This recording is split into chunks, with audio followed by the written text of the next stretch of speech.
Everybody, welcome to X-Oriente, the new voice of brotherhood. I am one half of the host, Eric. I am the other half of that host. Jason, you will be assimilated. Resistance is futile. So it was yesterday. It was Saturday, and I was just like, "Ooh, we have a show to do tomorrow," and I don't know what we're going to talk about. And I think originally I've been kind of obsessing all week over this whole business about Google and kind of what happened. And then of course yesterday we had an incredible tragedy in Charlottesville, and of course our sympathy and our prayers go out to anybody who is in that melee and has been injured by that. We hope they recover quickly. But I don't know, for me, it set some pretty serious alarm bells ringing in my head. And so today I just sort of, after thinking about how maybe to talk about that, and then reading a couple of op-eds and a Masonic piece, I thought, well, we'll do kind of a bit of a potpourri and just sort of talk some of this stuff out, because it's definitely on our minds. I agree. So, I mean, here's my first question: is there anything that you want to say about Charlottesville, like from someone who's a little closer to the actual place than I am? You know, I don't know. I struggle with it because I think that you can almost see this one coming. Mm-hmm. Unfortunately, I have a feeling that everyone there did. They knew it wasn't going to go well. They knew it wasn't going to end. Well, yeah, well. I mean, people were streaming on Facebook, like, hey, I just got out of the hardware store and I bought my helmet and I have my plexiglass shield and my, Yeah, I mean, people were gearing up for violence. Yeah, and I, it takes me back to the inauguration and the anarchists that were here for the inauguration, and the anarchists were a couple blocks from my house. Mm-hmm. I could hear them. I could see the smoke from the tear gas, and it really angered me. Like, it really angered me. Why? Like, because you just realize how corrupt and awful those people are. Because they didn't really have an ideology that they were espousing. They were just here to ruin things, and to cause mayhem. Because they're, emotionally devoid subhumans. And it really irritated me. And this is kind of the same thing. And it's these guys that went on the march knew that people vehemently disagree with them, and that there was a potential for violence, and they did nothing to stave that off. And in fact, just that makes them louder. No, clearly they want violence. That's correct. Absolutely. In fact, I was reading one account that sort of talked about how, like, the goal of the organizers was, they're trying to provoke a race war. That's so right. This is their way of sort of making that happen. So I think that, I think it's terrible. It's terrible that it happened at the backdrop of UVA. It's terrible that it happened like in Thomas Jefferson's backyard, practically. Yeah, absolutely. I couldn't help but, like, I was watching scenes on the TV and I could just, we are endowed with these rights by our creator, that all men are created equal, It just, it's sickening. It really is. It's really sickening. And I don't know. I think it brings up really, really interesting questions about freedom of speech. I think that it brings up really interesting questions about our ability to handle an adult conversation about difficult topics. Yeah. And I think all of those things point to something that's very, very sad for our country. You know? Yeah. And, you know, I can see in some people already, you know, the question mark is forming over your head. Like, what does this have to do with Masonry? And I think in a way it has everything to do with Masonry. I mean, absolutely it does. This is why Masonry exists and why it was founded. And absolutely, you know, what stop things like this. Exactly. So today, I was reading in the New York Times, as one does on Sunday morning with their bagel and lox and coffee. And I came across two op-ed pieces in their editorial section, which I thought were really interesting. One is by Frank Bruni, and it's called "I'm a White Man. Can I Continue?"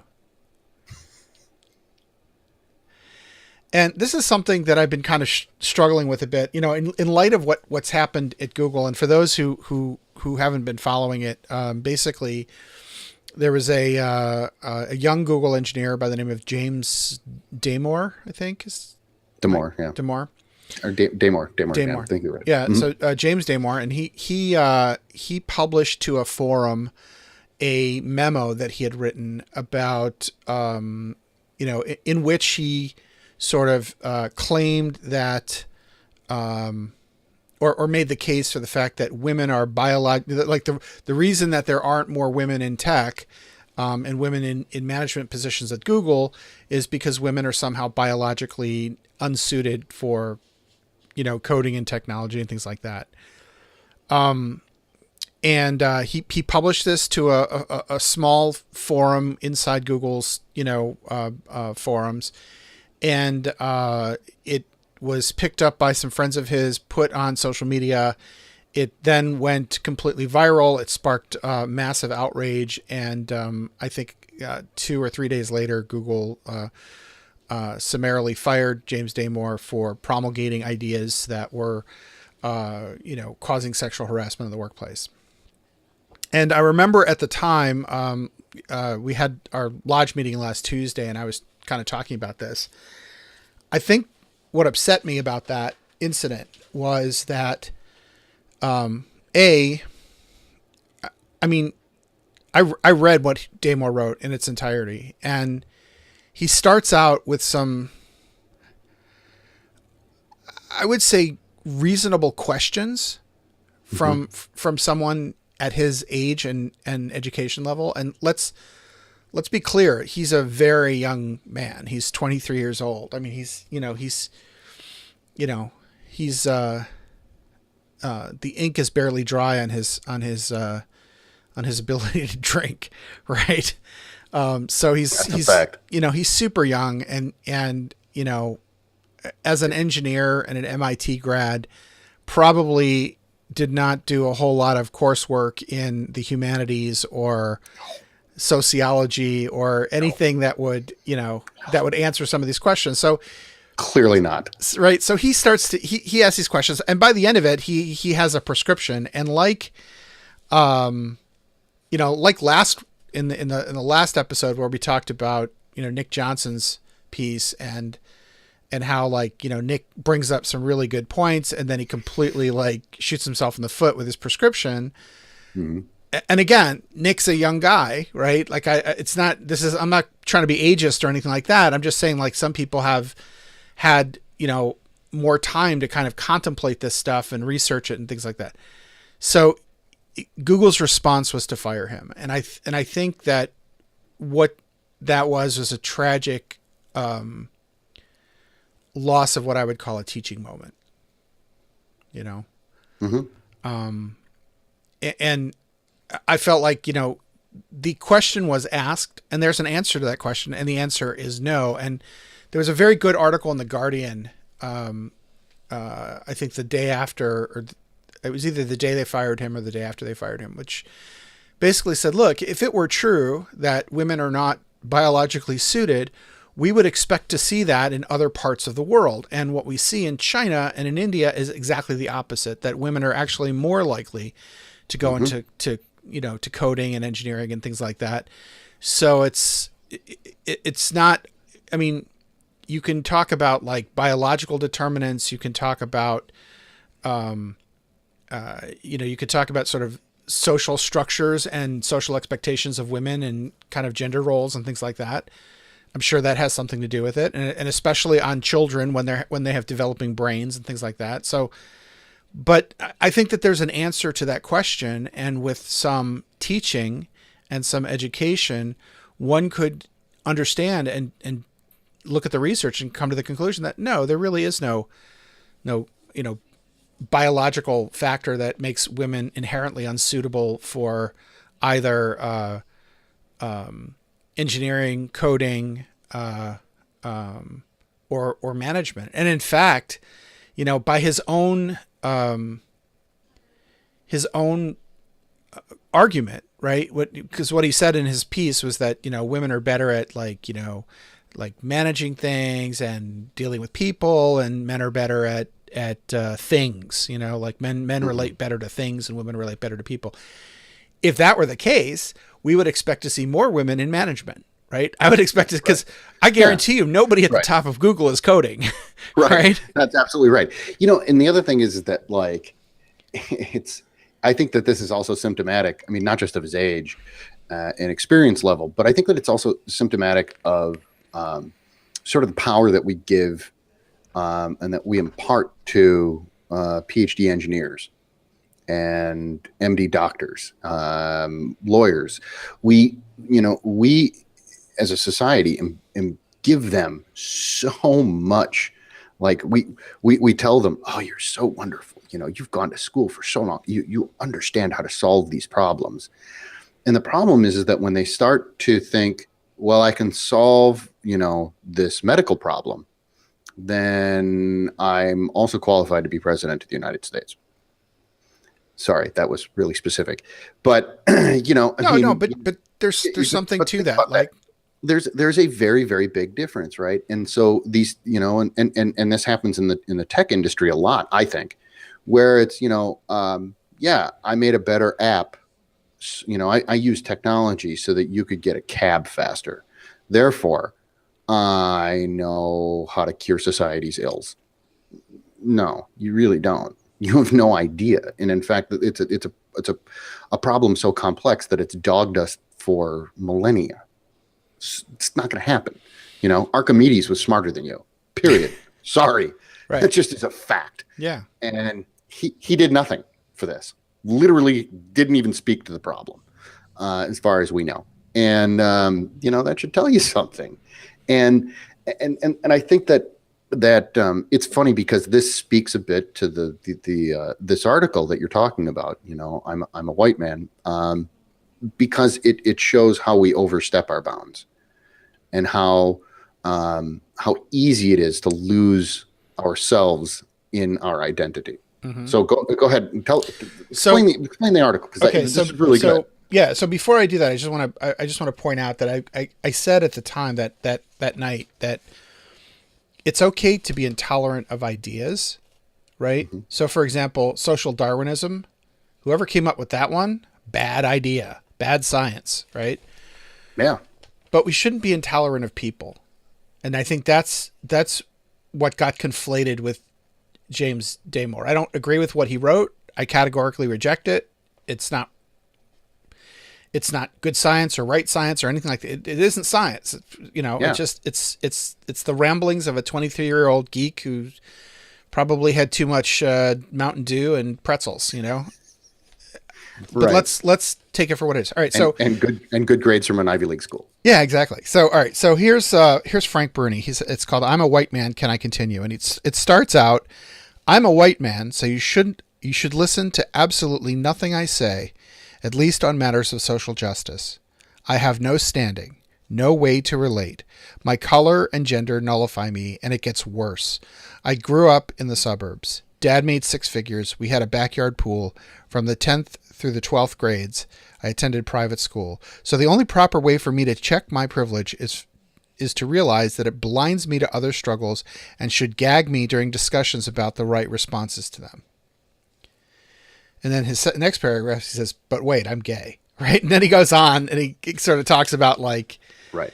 Right. So like, even though he's a white man, right, he has some kind of experience that puts him in an out group. So he feels that, you know, he knows what it's like to be discriminated against in some way, in any way. Right. Mm-hmm. And this is something that like I feel myself, like I'm a white man too, right? And I'm an old white dude, right? So I'm all privileged. Well, the thing is that in my personal upbringing, like my mom was an ardent feminist. I grew up in a feminist household, and like the vast majority of my bosses have been women. My very first boss, like in my career, was a woman. Mm-hmm. A lot of, you know, half my professors were women. I mean, it's just like, I completely, you know, I'm not going to be anecdotal and say, well, since I don't see it, it doesn't exist, right? Of course it exists. I acknowledge that, but my personal experience is different than, you know, the typical privileged white guy. I've had privileges by virtue of the fact that, you know, I was born in a somewhat stable household, and I was, you know, right. I got an education and stuff like, you know, so but it's always on a scale, right? And so then he said, he a little bit further down in the piece, he says, Mark Lilla, a Columbia University professor, got a big bitter taste of this, and he's talking about this idea of you know, people discounting your contribution to a debate simply because of who you are. Last year, when he wrote in the Times about the presidential election and identity politics, which he argued had hurt the Democratic Party, he maintained that too intense a focus on each minority group's discrete persecution comes at the expense of a larger unifying vision. Many people disagreed. Good. But what too many took issue was, well, his identity. White men, stop telling me about my experiences, someone later scrawled on a poster that was put up to advertise a talk, Identity is Not Politics, that he gave at Wellesley College. And then further on, he says, the Check Your Privilege exhortation asks us rightly to recognize that it's about being aware of systematic injustice and systematic inequality. Phoebe Maltz-Bovey, the author of the recently published book, The Perils of Privilege, told me, and she applauds that, but she worries that awareness disclaimers and privilege apologies have ferried us to a silly, self-involved realm of oppression Olympics. They promote the idea that people occupying different rungs of privilege or victimization can't possibly grasp life elsewhere on the ladder. And then he says, should we really have say and sway only over matters that neatly dovetail with the category that we've been assigned or assigned ourselves? Is that the limit of our insights and empathies? During the Democratic Party, a Hillary Clinton supporter I know was told that he could not credibly defend her against charges of racism for her past use of the word super predators because he's white. That kind of thinking fosters estrangement instead of connection. Lilla noted that what people in a given victim group sometimes seem to be saying is, you must understand my experience and you can't understand my experience. They argue both, so people shrug their shoulders and walk away, he said. And then he says, I question the wisdom of turning categories into credentials when it comes to politics and public debate. I reject the assumptions, otherwise known as prejudices, that certain life circumstances prohibit sensitivity and sound judgment, while other conditions guarantee them. That appraises the packaging more than it does the content. It ignores the complexity of people. It's reductive.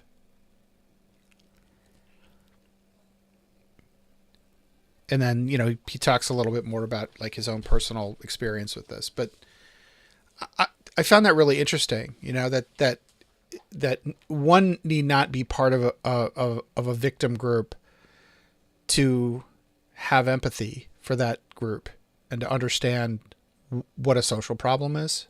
Mm-hmm. Yeah. I mean, it's absurd when you think about it that way, right? And I think he makes a really, really good point. I mean, and if that were the case, think of all of the social ills and the bad things that have happened that would have never been solved. Right. Because let's use a really big one. Let's use a really big example of that. The United States of America would not exist if that were the truth, because rich white men took up arms against the British Crown, and then gave freedom and opportunity. I mean, to a select group of people at that time. Right. But they they did. There were people here who had come over from Europe as indentured servants, right? Mm-hmm.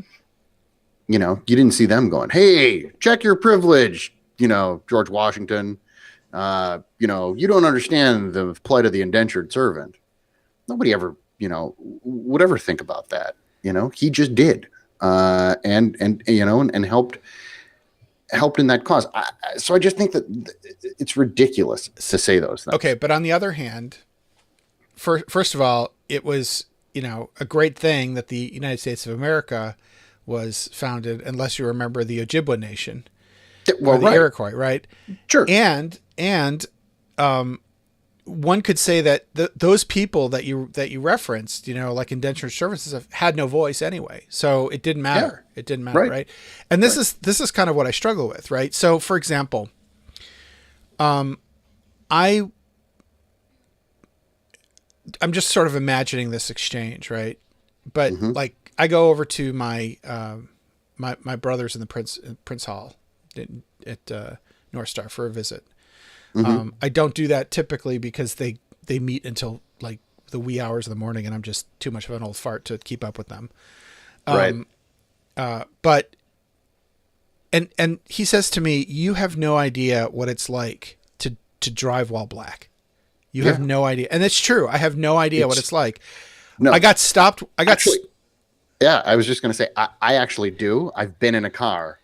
I've been stopped while black, because we had black guys in the car, and we were driving through a very, very, very wealthy part of Milwaukee, probably the wealthiest neighborhood in Milwaukee, because our friend who was driving lived there, and we were going to his house, and we got pulled over by the River Hills police, and literally, and I'm not making this up, they literally came over, took my friend Brian's driver's license, looked at it, saw that it had a River Hills address on it, and then looked in the back seat and went, "So is everything okay?"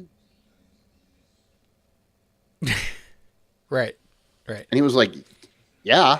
Right. And we left, and like, this is in high school. I mean, I had no idea. I mean, I went to high school in the Stone Age, and so we're like, "Oh my God, that was the most racist thing I've ever been involved in." And the two black guys were like, "Really?" Because that happens to us all the time. Right. So, and this is so I had a similar experience. I was driving this total crap bucket Toyota Celica, a 1980 Toyota Celica. This is probably in 87, 88. So it was it was pretty old. And I was driving through Lake Forest. I had just dropped off a date, which is, again, a very, very wealthy area. Very Tony. Very Tony. And got pulled over by a police car. And it's like, "Who are you? What are you doing out here?" Obviously, like, if I had been driving a Land Rover or a a BMW, I probably wouldn't have been pulled over. Now, I was the only one in the car, right? But just sort of being stopped for nothing except, you don't have the right car, you don't have the right. But then when somebody who is black and has that experience says to me, "Yeah, that happened to me 45 times last year." Right. Yeah. Okay. You're right. I can't possibly understand that. Like, I can't have the same, hang on a sec. I can't have the same experience that person's had. I cannot have the same, but the question then becomes does that mean that I have no participation in the discussion? Yeah. Right. No. And obviously that's crap. And the thing is that, like, you can't say that, of course you can't have that exact experience, but obviously you can empathize with that experience. our attitude is shock. It's, oh my God, I can't, really, honestly, 45 times. Yeah. Wow. That's a terrible, terrible thing. I want to act, and I want to stop that. That's wrong. That's something that's very wrong. Now, I don't have to experience it to understand that it's wrong and that shouldn't happen any longer. Mm-hmm. Right. Right. So then what are we fighting about? And I think that is the curse of identity politics. Correct. Right. And it's primarily, it's funny, but I get accused all the time. Like, people will leave comments on the site saying, you and your liberal claptrap, Mr. Diamond, mm-hmm. But, this is a largely liberal phenomenon. And, it is. Conservatives have their own issues, right? Right. Which we're not shying away from, but no. Liberals have this problem as well. And it's just as dangerous, because what it does is it basically pushes people out of a conversation. And then, yep. And then, like he said in the op-ed, he said, people shrug their shoulders and walk away. People say, oh, mm-hmm. well, if you're telling me that I can't possibly understand what you're going through, well, screw you then. Because mm-hmm. there's nothing to talk about, right? You have no authority here, right? And if the next step is all that means is like, oh, well, now I'm gonna have to reach into my pocket for some kind of reparation or something like that, right? You're gonna find it really hard for people to accept that if they haven't been allowed to be part of that conversation. Right? That's absolutely right. Right. So then, right under that article in the New York Times was another one, and it was interesting. It's called "Google Doesn't Care What's Best for Us," right? Mm-hmm. And what he says is that this one was by Jonathan Taplin, and we'll put links to these articles in the show notes. Yeah. Before you go, I am watching the feed, by the way, and I just wanted to say a couple things. One, welcome to Mike the intern and Jason Richards. Thanks, and Scott. Thank you guys for tuning in. Appreciate it. And I'm looking at your comments, and where appropriate, I will be pulling those in as we go. Sorry, go. Oh, sorry. Okay. Is there anything you want to pull in now? Because I can't watch it. Well, a couple of things. One, actually, Mike pointed out that it happens to his brother-in-law more often in being pulled over. I'm guessing is what he's talking about here, but he gets pulled over more often than he would have even expected there in Ohio. Which, again, right. That's what every person says who finds out about this stuff. They go, oh my God, really? And Mike also pointed out before, when we were really talking about Google and about the consequences when a kid get fired. He said he believes that had it not gone viral, it would have been a good teaching moment. But since it went public and brought all that undue attention to Google, it tied their hands. I think yes, in a way it did. I think that they could have, grown a pair and said, you know what, we understand that there's outrage over this, and we're outraged too, but we have a different way of dealing with this than just pushing somebody out. Right. And so, yeah. and what they, what they could have done is, like someone said, well, send him to a re-education camp. And I said, yeah, at the very least, you give you give the guy the choice. You say, look, sure, we don't believe in that here. We're going to give you the opportunity to learn about it, and give you some space to do that. And then we'll make a determination. Right. Sure. And by pushing him out, what happened was the day the sun hadn't even set on him being fired when Julian Assange, right. That moron offers him a job. Right. And right. Right. So here's a guy he's finally been, the charges have been dropped on his rape case because essentially the statute of limitations has run out. That's correct. Right. Is now. So basically all we've done is we've taken this guy, we've pushed him into the arms of people who have even more extreme views.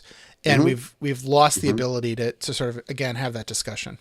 That's right. And to show him that, why his views were incorrect. Right. Instead, he's going to go right into the arms of someone who's going to incubate even worse ideas. Mm-hmm.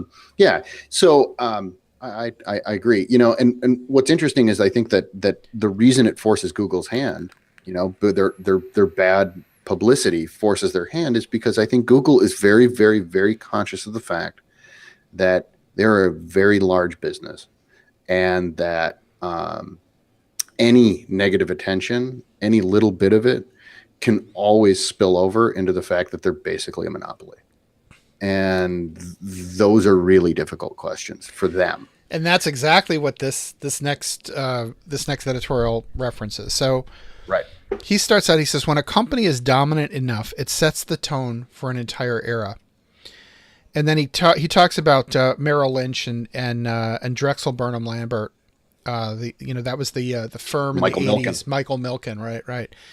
And Junk bond king. Junk bond king. And he said executives were terrified that Drexel would start a raid on their companies. Politicians would seek Mr. Milken's counsel and his money. His "who's going to stop me" attitude was the perfect libertarian credo for the Reagan era of deregulation. Mm-hmm. Drexel gave us culture too. Barbarians at the Gate, The Bonfire of the Vanities, and Gordon Gekko in Wall Street telling us that greed is good. But Drexel flew too close to the sun. Mr. Milken went to prison, and Drexel is no more. And we see that too with what was the investment bank that got torched in the 2008 meltdown? Not Goldman. Yeah. Goldman Sachs. Yeah. I'm looking at you, Facebook. Help me out, Facebook. Help me out. You've done nothing for me. but yeah. So there was that firm, and then Sure. Enron. We all know what right? we're talking about. And, Enron. Good job. Arthur Anderson. That was another one that just sort of flew too close. Yep. And so then the next major part of this is sort of discussing the sort of the they call it the programmer culture, right? That's not, we already talked about that. I mean, like that, the article wasn't as interesting to me for that. What it was for this, right? The effects of the darker side of tech culture reach well beyond the valley. It starts with an unwillingness to control fake news and pervasive sexism that no doubt contributes to the gender pay gap, but it will soon involve the heart of Google's business, surveillance capitalism. He says, we have an obligation to care about the values of the people who run Google because we've given Google enormous control over our lives and the lives of our children. As the former Google design ethicist Tristan Harris pointed out, without realizing the implications, a handful of tech leaders at Google and Facebook have built the most pervasive, centralized systems for steering human attention that has ever existed, while enabling skilled actors, addictive apps, bots, foreign governments to hijack our attention for manipulative ends. The future implications of a couple of companies having such deep influence on our attention and our behavior are only beginning to be felt. The rise of artificial intelligence combined with Google's omnipresence in our lives is an issue that is not well understood by politicians or regulators. And I thought, Jason, like what was really kind of prescient for me in thinking about this is I kind of am starting to come to the realization that one thing that we've lost is simply showing up, right? People would get together, in political groups and union groups and in fraternities, right? And they would be in the same room and they'd meet together. We don't do that now. We are able to isolate ourselves through technology. That's absolutely correct. Yeah, you're 100% right, and it's basically it's the conclusion to Bowling Alone, and it says that we've given up basically, and that and in the internet age, it shows in the fact that you go on Twitter for 5 minutes and you say something and you just deluged with terrible things, and it's because no one has to be to your face to say it. This is all anonymous. It's all handles. There are no real names. There's no address. There's no accountability for any of this stuff. Right. And so, what that does is it incubates really harmful thoughts, and allows things to fester, like hate and anger. And it allows those things to build up into people until it spills over into a movie theater in Aurora, You know, Yeah. and that's nasty, nasty stuff. Those are very real consequences. Yeah. So I thought to myself, well, that's really interesting because, you know, we've never experienced that sort of thing before. Hmm. And then I came across something today. I was actually cleaning out my bookshelf. And, you know, one of the things I was thinking is I have a bunch of Masonic books that I no longer want to keep. We should give them away on the show. What do you think? I think it'd be a great idea. Okay, so starting with the next Let's do it. show, Yeah. we'll have some kind of like trivia thing, or we'll do something. But No, I we'll like start, this. I like this. I think it's I think that's a fun idea. yeah. I've always wanted to be a game show host, so this will be as close as I'll ever get.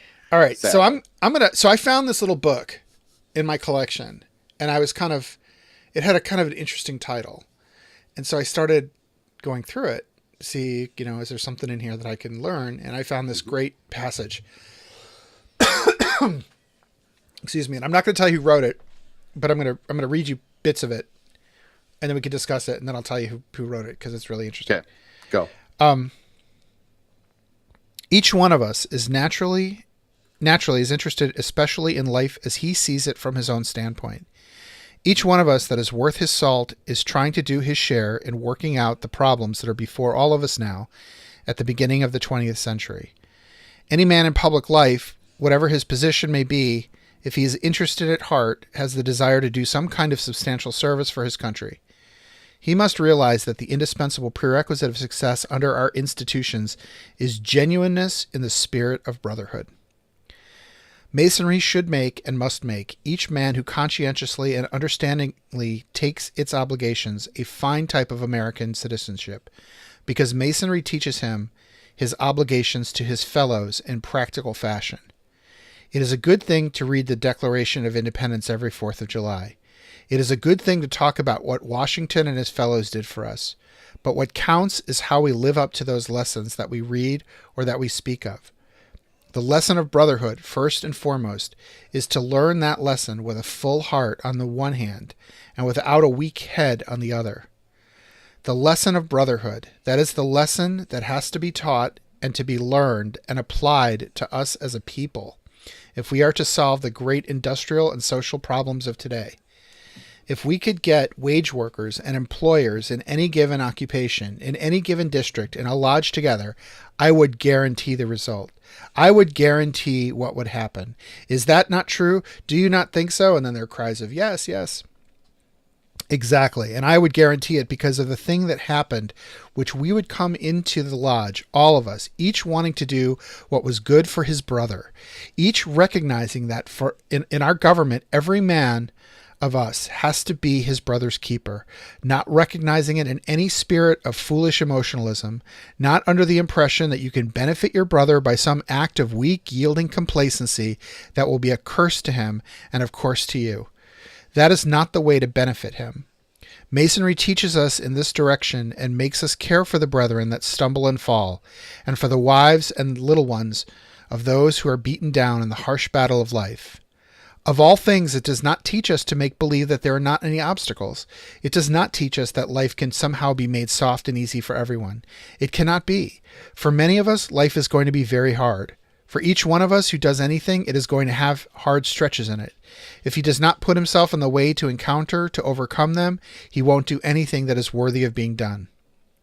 Masonry teaches and fosters in the man the qualities of self-respect and self-help, the qualities that make a man fit to stand by himself, and yet it must foster in every one who appreciates it as it should be appreciated, the beautiful and solemn ritual. It must foster in him a genuine feeling for the rights of others and for the feelings of others. And Masons who help one another help in a way that is free from the curse of help, patronizing condescension. I think a good many of us would rather be wronged than patronized, would rather suffer injustice than endure condescension. Help given in a spirit of arrogance does not benefit either the giver or the receiver.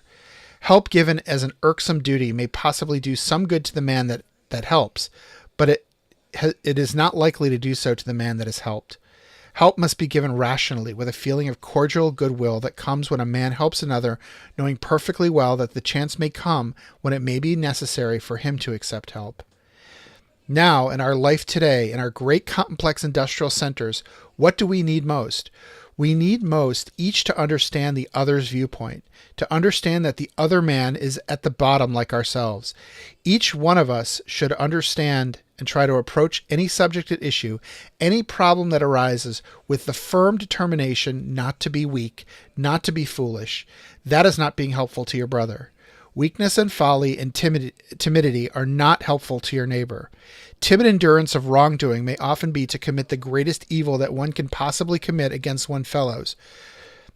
But while acknowledging that, while insisting upon it that there shall be no yielding to wrong, yet it is ever necessary to remember that you cannot appreciate the rights of the case until you are able to see and understand how your neighbor looks at it, how he is affected by it. You take any lodge where, as is the case in our own little lodge, you see the capitalist and wage worker, men of all classes, men of every kind of social position and wealth, and see them meeting together with a feeling for one another that should always go with Masonry. When one sees a lodge such as that, a meeting such as that, one sees how a certain small fragment of our industrial problem is being solved. It is not possible to have the ideal that I would like to have, as I said, all the best of all classes and creeds represented in Masonry in every district. But it is possible for each one of us to go out into the world trying to apply, in his dealing with his fellows, the lessons of Masonry as they are taught in this lodge and as they are applied in the Brotherhood. And so we can practically learn from Washington how to deal with the problems of today if we take his career not as a subject for formal eulogy, not as a subject for an academic intellectual exercise, but as a living truth in our hearts and our souls, to be acted upon and to be remembered in all of our dealings with our fellow men. Okay, so A, amazing. B, so got a couple people that popped up on Facebook. First, I want to just say Mohammed Din, hello from Newton. He's a past master of Newton Mearns, 1706 in Scotland. Yeah. All right. Scotland. Yeah, kick ass. So hi, Mohammed. There's your shout out. And Julian Rodriguez asked, so what material are you reading? And that, Julian, is the $1 million question. Who is the author of that sage advice just given? So clearly it's a speech. It is a speech. It is a speech. It was given at the sesquicentennial of George Washington's initiation into Freemasonry. For those of you counting in Latin at home, that's 150. Right. And we just celebrated his 264th, something like that. Yeah. We know it's old.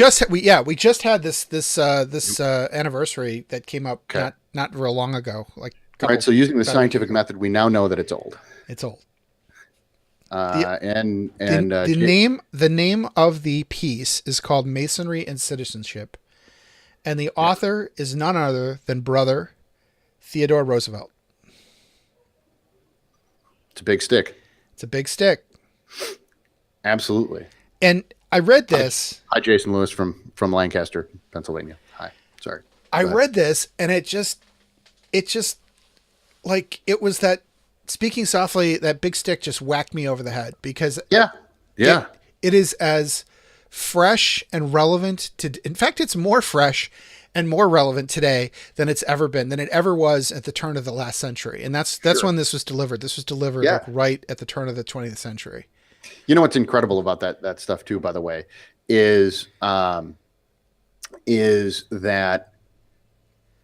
you've got a president like Teddy Roosevelt, right? And Roosevelt, if you know anything about his history, is an incredible human being who was involved in so many crazy things. He was the Secretary of the Navy for a while, literally bombarded New York.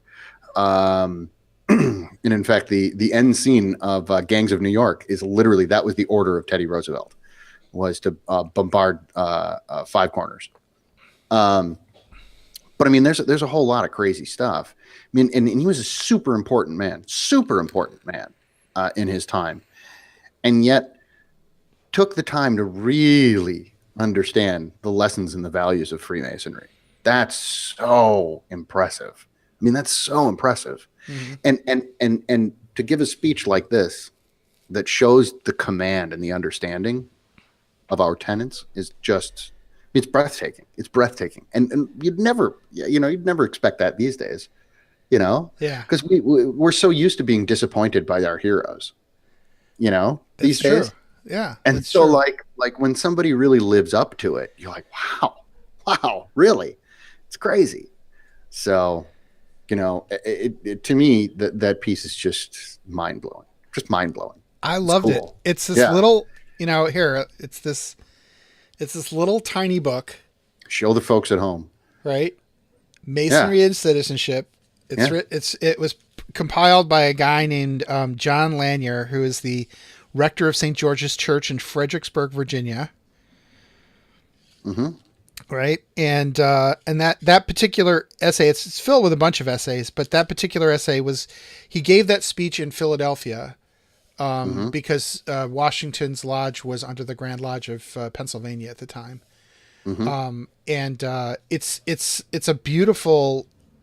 I mean, it like I said, it gives us a framework for going forward in a day and age where we have incidents like Charlottesville, where we Mm-hmm. have intractable hate and intolerance on both sides, and our government is no help, Mm-hmm. and Media is no help. our media is no help, and even our colleges and universities seem to be crippled by by identity politics and something else. Somebody has got to do something, Mm-hmm. and we're just the guys to do it. Like, Yeah. I think I to agree. myself, if anybody Yeah. was Right.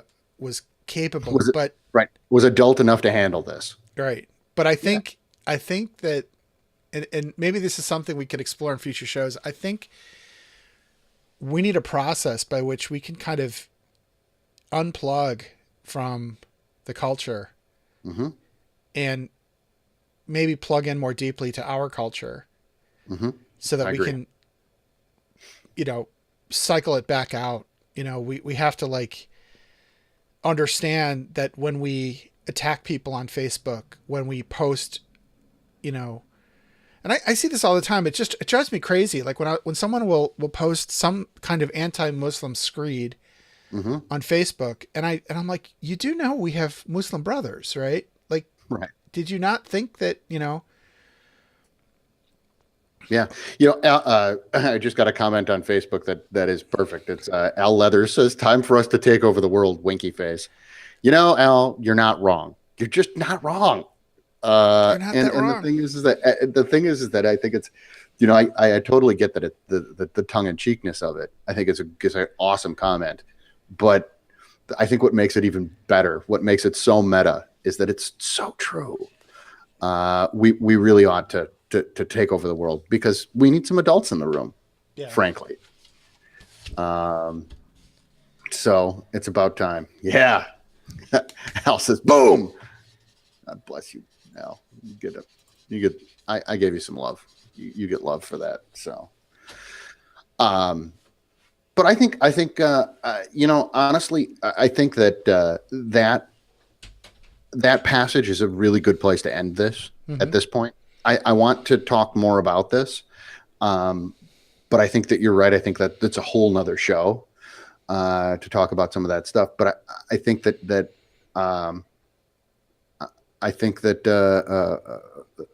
our brother Bull Moose said it the best, and it's good for me to leave it there. Okay, great. Well, thank you all for coming. Thanks to the people who showed up in the chat room. Yeah, thanks, guys. Just a little bit of housekeeping. Good and active tonight, by the way. Yeah, Really yeah, active. absolutely. Fantastic. If you like what you hear on the show and you'd like to support us, please visit our Patreon page. It's www.patreon.com/X-Oriente. For a mere $5 a month, which is the cost of it's the cost of a nitro cold brew at Starbucks.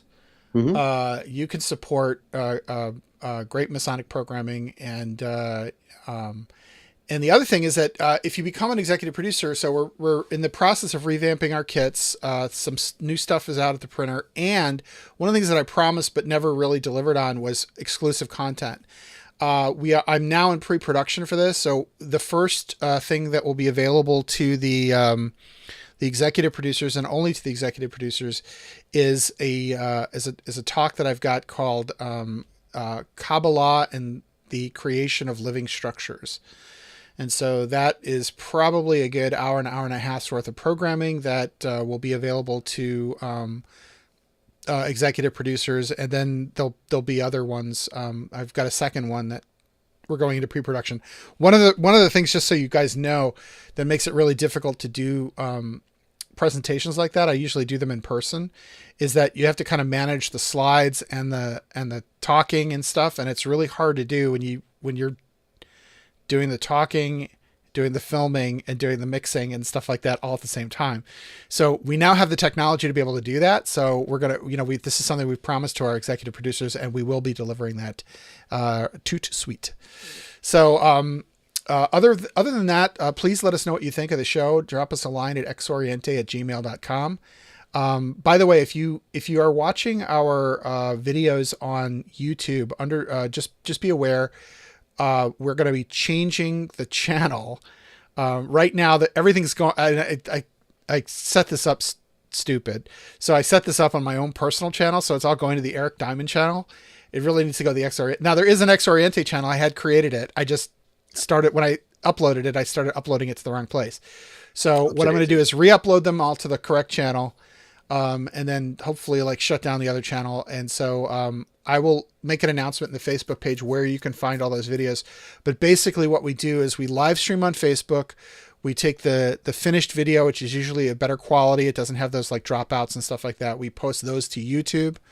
And then the audio gets extracted and then put onto the, into the feed. So if you're subscribing to this, through iTunes or whatever your favorite podcatcher is, that's how you can get the audio. And if you like the show, leave us a review at iTunes. It really helps us and makes a difference. That's about it. Anything else you want to? No, I think you've covered all of the salient points. For those of you out there, we're going to get done nice and early tonight so you can get in, watch Game of Thrones and Rick and Morty. Winter is here. Winter is here. And Rick and Morty is amazing. I'm a pickle Rick. So there you go. All right, cool. That's about it. And we'll talk to you guys on the next show. See you guys.